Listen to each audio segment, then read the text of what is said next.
So if you're considering renting your property out and you're debating if you want to go the route of long-term renting or short-term renting, here are a few things you need to think about. The first thing is the property furnished? That's kind of a clear divide. Most long-term renters have their own belongings. They don't want furniture. If it is furnished, that's great. Obviously, vacation renters need furniture. If you don't want to spend a lot of money furnishing a property, you're better to go the long-term route. But if it's furnished and ready to go and you don't want to take the furniture out, then stick with short-term rentals. Another thing to think about is, will you use the property yourself at all? If you are hoping to, come down to Florida once a year for a couple of weeks, you probably, or once or twice a year, it's not going to make sense to go the long-term route. You're better off doing a short-term rental property, whether short-term is a 1-month rental or a 1-week rental. Both would be good options for you. And then finally, just the finances of it. A long-term rental will give you a steady flow of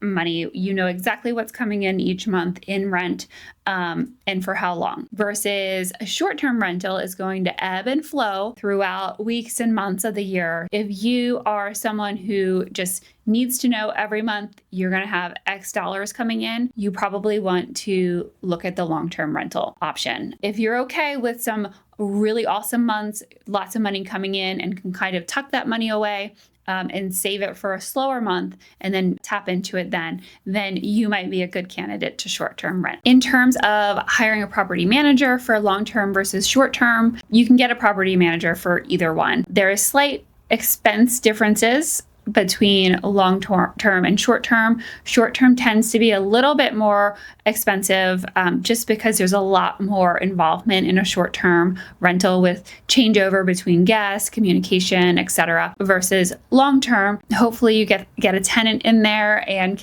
it's smooth sailing with them, and there's not too much regular involvement with the property manager. If you are debating, definitely do your research in your local area. Talk to property managers that can offer those services for you. If you are debating between the long-term and the short-term rentals for your properties, please comment down below on what you're kind of debating between, and I would love to hear.